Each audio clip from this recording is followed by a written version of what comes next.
What's up guys, it's Weezy here and FIFA 18 is live. The web app is live, everyone has access to it, so get on in and get your starter packs now, get started early. What better way to start the new year of FIFA for FIFA 18 than start with a new series? So what I'm going to be doing this year guys is I'm going to be showcasing similar to we did with the Founder Academy, but I'm going to be using my main account, showing you guys everything that I do from the SBCs to FIFA points, playing games, playing FUT champs, everything that I do on my main account, that's going to be in this series. So what I want to do is start off the video by getting a like down, if I could please, from you guys. Any comments or questions you guys have down below, and please subscribe to the channel if you aren't already. So what we're going to do here is I jumped on and I checked out my starter packs, and we're going to build the team right off the jump without doing any of the SBCs. We're just going to see what we can build for when the console version is live. So since I am on PS4, this isn't on console, this is on the web app, but that's okay. We're just going to build what we can right now, and once the game comes out, we'll put a few FIFA points on and we'll get going. So why don't we jump right into it guys? You guys can check out what I've done so far. Alright, so here's where we started. Obviously, you got to go through all the sign-up stuff. All the menus look quite slick, actually. I was pretty impressed. And what I like this year is instead of just getting a starter pack where you get a bunch of junk, which I was expecting this year, it wasn't really something that I thought they really need to redo, but I like the fact that you can actually pick a country. So it kind of gives you a focus that helps you with starter teams. Like a lot of guys that start that have never played before, they'll just get their bronze packs and they pretty much can't build anything. So if you pick a country, at least you'll have more than enough players to actually put a team together that's got decent chemistry. They're still going to be our bronze. As you can see there, we got one PSG left back who I wasn't even really sure who that was, but it gave us the opportunity to put together pretty much a French team. So I chose France just because, you know, you're probably not going to get any of the big players, but Pogba was the guy that, you know, I always want to build my team around. There's also a lot of good French players from every different league. So you got Benzema and Coman and all these guys, you know, the Matuidis, the Griezmanns of the world. So I just chose France because I thought they were pretty well balanced. And then it forces you to pick a player. So I chose from my lone player, Sergio Aguero, because as I've said before, I do like to build a Premier League team and a Calcio A team or a Serie A team. Also, I found out later, once I picked Aguero, it had a pop-up, which you'll see later in the video, where I believe it was his inform, because he is in the first team of the week. I think I might actually get access to his inform version for those 5 games. Hopefully. That would be amazing if we had his inform version. That was the only card that I really wanted out of the team of the week. Maybe Valencia if we packed him, but not a big deal. Also, you get to pick what kits you want for your home and away. Nothing really too special there. I picked the Seattle Sounders, which I thought was a cool kit. Hopefully you can sell that because I think it actually might sell for something later. Also, I picked the Arsenal away, and then a Tenerife badge, which I will definitely be changing as quickly as possible. You do get a bunch of login rewards here. I believe we got 4 all-player packs, and a couple of gold packs. We do also get those team of the week kits, which I like a lot. I'm sure we'll be using those at some point. Well, there you go. I put one right on right away just because I didn't really want the Arsenal one. I might actually consider putting that Arsenal kit up for sale if you can sell them. You guys will have to let me know if you can sell them or not. I haven't logged back in since then, so I do need to check it today and make sure that I get my rewards. So make sure that you guys are going on the web app every day because you do get rewards every day. So we'll jump right into the packs here. You do get a bronze loyalty pack here, I think, for just logging in for the day. Nothing special there. So what I'm going to do is I'm going to keep the player because the players obviously can be used in the SBCs. The contract I'm going to keep because contracts are always valuable. But I'm just going to discard all of this other stuff unless it's a badge of a team that people will want to use, like Ajaccio, I think is the name of that French league team. You know, there's probably going to be so many people that like list that stuff, and like maybe 1 in a million people will actually want to use Ajaccio as like their badge. So I wouldn't worry about listing that. I'd rather just take the 3 coins, even though it's nothing. In our first gold pack, though, we do get Sergio Romero. So Romero is going to be our starting keeper for our BPL team. So that was a decent pull. Not a lot else here. Just pretty much like I said before, we're going to keep the consumables. We're going to keep all the chemistry items. We're going to keep all the position changes, and then just sell pretty much everything else. Any of the kits that aren't worth anything, like that is just a kit from some Liga Santander team, or it might even have been the second division in Spain. But yeah, like that's not going to sell for anything. So I wouldn't even worry about keeping that stuff. Like just sell the players, or not the players. Sell any of those consumables or those club items, excuse me, that are not going to be worth anything. Even some of the managers, I don't even worry about the managers because you get so many untradeable managers throughout the course of the year that I wouldn't even worry about that stuff. Just keep any managers for leagues like that, for the Premier League, that I can actually use as my starting manager until I can go out and get somebody better, like a Pep Guardiola or an Arsene Wenger or somebody like that. The fitness stuff keep, and then any of these things. I don't know who actually uses training cards anymore. The only ones I would bother keeping are any of the rare ones. So like the all player attribute cards are definitely worth keeping, and the pace ones. I wouldn't worry about shooting, passing, dribbling. Guys don't really use those, and if you have them in your club, like I still think I have ones from 17 that are just sitting in my club that I'm not going to use. Also, I do recommend going in and doing some of the SBCs. I thought when I first looked at them that they were going to be ones that I couldn't do right out the gate because I'm just like, oh, I don't want to waste too many of these bronze players.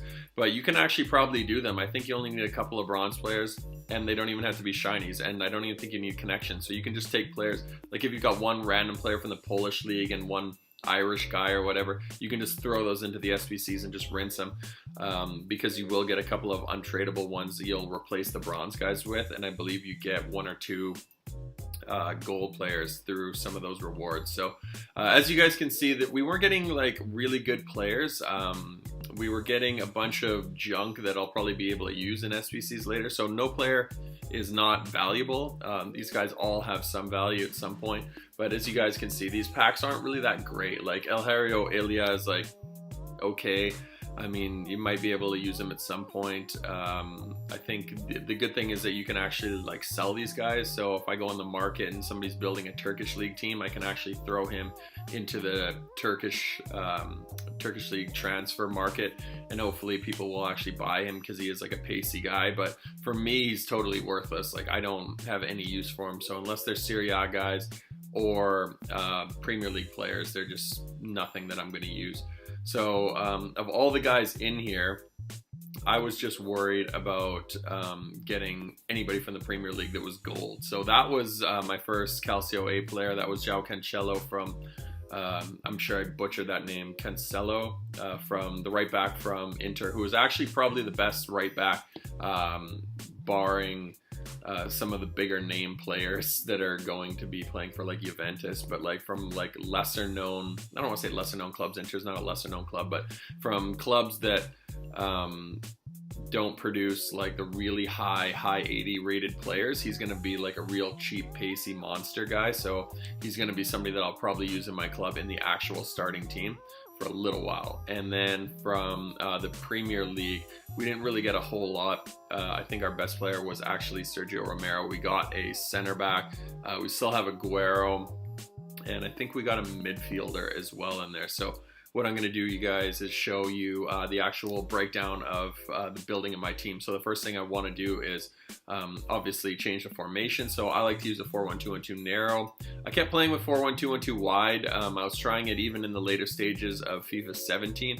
The players just sit too far wide. Those two wingers, the right mid and the left mid, they just leave the midfield too exposed, and they don't really do anything. I don't play too wide. I don't like to spread the ball. I like to kind of narrowly go up through the middle. I like a lot of tiki-taka stuff where guys are in tight. So for me, it was just kind of a useless formation. So because we didn't have a whole lot of Premier League guys, we are going to fit the Premier League players that we do have in there. But because like I said, we don't have a whole bunch of them, we're just going to use any of those French players.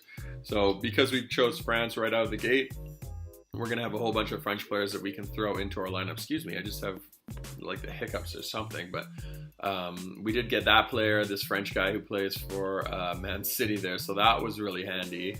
He's going to hard link with all the French players and with Sergio Aguero. But the rest of the team, obviously looking very average. Not really too much that we could build. Not a team that I'd really confidently go into gameplay with. But as I said earlier in the video, once the actual console version is live, I'm going to probably put about 12,000 FIFA points on just to get the team started. I don't think that I'll end up spending as much as I did this past year. I spent a lot more on FIFA 17.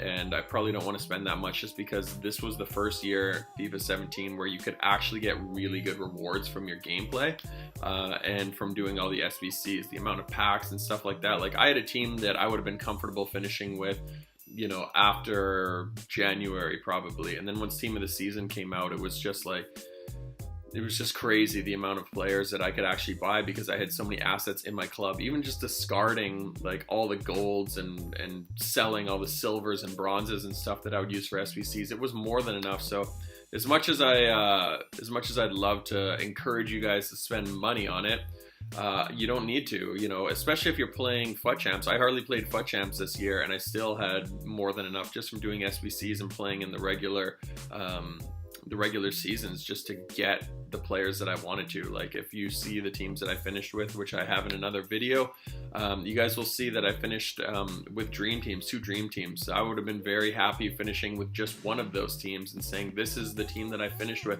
but having 2 of them, and I even started building a 3rd Bundesliga team. So I basically had 4 teams that I could have said would have been good enough to beat almost like 90-95% of people's regular teams. Like, I had a BPL team, a 2nd BPL team that was just using guys that I couldn't fit in my main one, Serie A team that was my 2nd best team, and then I had a Bundesliga team that I was just putting together from riffraff that I had in the club, and then I started kind of using some of the coins that I was accumulating later to build a Bundesliga team. So, you know, just crazy stuff that you could build. So this is pretty much the team that we were able to kind of go with.